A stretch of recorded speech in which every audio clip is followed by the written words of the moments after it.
அதுவும் நேர்வழி தான் நான் பார்க்குறேன். ஆமா, அவன் குற்றவாளி தப்பிச்சு போகும்போது தன்னை அவன் தாக்க வரான்னு சுதாரித்து அவங்கள காப்பாற்றிக்கலாம் ஷூட் ஆட்டு கொடுக்குறாங்க. ஆமா, நான் அது தவறுதலாக பார்க்குறேன்.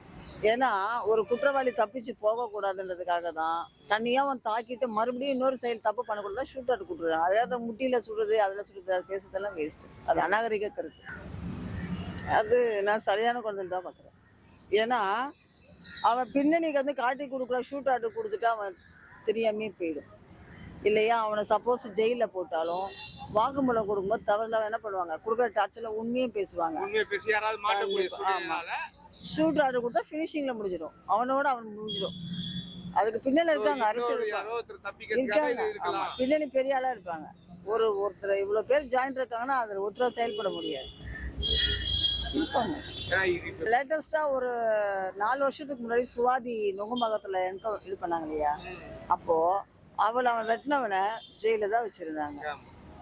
அதுக்கு பின்னாடி வந்து அரசியல் சம்மந்தப்பட்டிருக்குன்னு என்ன பண்ணாங்க, ஜெயிலே வந்துட்டு ஒயர் கொடுத்து ஷாக்கர் செய்து. அது மாதிரி ஒவ்வொரு இதுக்கும் பின்னணி இருக்கும். அந்த பின்னணி யாருன்னு கண்டுபிடிச்சிட்டு அவன் வாழ்நாள் பூரா வெளி உலகம் தெரியாத அளவுக்கு என்ன பண்ணணும், ஆயுள் கைதியா போடணும். யாரும் எடுக்கக்கூடாது. நம்ம பண்ண தவறுல சிறைக்குள்ளேயே அவன் தண்டனை அனுபவிச்சு சாக்கணும். அப்படி ஒரு நீதி கொண்டு வந்தா நல்லா இருக்கும். சுட்டுட்டாலும் ஒரே இதாக போயிடும், அந்த வலி வேதனை உனக்கு தெரியாது. முதல்வர் வந்து தியாகின்னு சொல்லி ட்விட்டர்ல வந்து மெசேஜ் பண்ணியிருக்காரு. இது ஒரு முதல்வர் வந்து எப்படி இப்படி ட்விட்டர் பண்றாருன்னு சொல்லி ரொம்ப ஆச்சரியமா தான் சார் இருக்கு.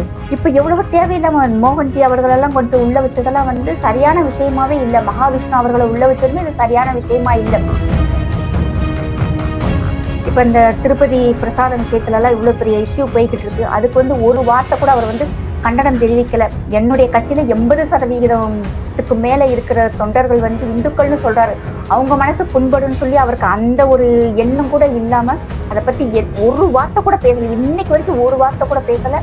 ஜோதிமணி ஆகட்டும், மற்ற அமைச்சர்களுமே வந்து ஊழல்ல தான் இருக்கிறாங்க. அவங்க நிறைய பேர் ஜாமீன்ல இருக்காங்க. காங்கிரஸ் கட்சியில எல்லாம் 90% எம்பிஸ் வந்து பெயில்ல தான் சார் இருக்கிறாங்க. சோனியா காந்தி, ராகுல் காந்தி, ராபர்ட் வதோரா, நார்த்லாம் பார்த்தா நிறைய பேர் வந்து பெயில்ல தான் இருக்கிறாங்க. இதெல்லாம் அப்படியே மூடி மறைச்சிடுறதா. கேஸ் போட்டதே டிஎம்கே பீரியட் தானே சார். டிஎம்கே தானே கேஸ் போட்டது.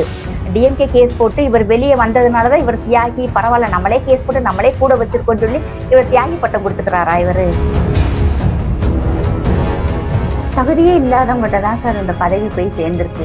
மேயர் பிரியாவுக்கு என்ன தகுதி இருக்குன்னு சொல்லி அவங்களுக்கு அந்த பதவியை கொடுத்தாங்கன்னு தெரியல. இவங்க மேயர் பிரியா ஒரு கலர்ல லிப்ஸ்டிக் போட்டா அந்த கலர்ல யாரும் போடக்கூடாதுன்னு என்ன சட்டமா இருக்கு? இந்த டிசம்பர் வரப்போகுது சார். இன்னும் சென்னை மக்கள் எல்லாம் வந்து தண்ணிக்குள்ள நீந்த போறாங்க. இன்னும் வந்து என்னென்ன பணிகள் நிறைவடைஞ்சிருக்குன்னு தெரியல. அன்னைக்கு வந்து இந்த மாதிரி பேட்டி கொடுக்கும். இதுபோன்று முக்கிய நிகழ்வுகள், அரசியல் தகவல்களை ஆழமாகவும் மாறுபட்ட கோணத்திலும் அறிந்து கொள்ள மறக்காமல் உங்கள் IND தமிழ் 24x7 பக்கத்தை பின்பற்றிக் கொள்ளவும். உங்கள் ஒவ்வொரு ஆதரவும் இதுபோன்று பல நிகழ்வுகளின் பின்னணியை அறிய உதவும்.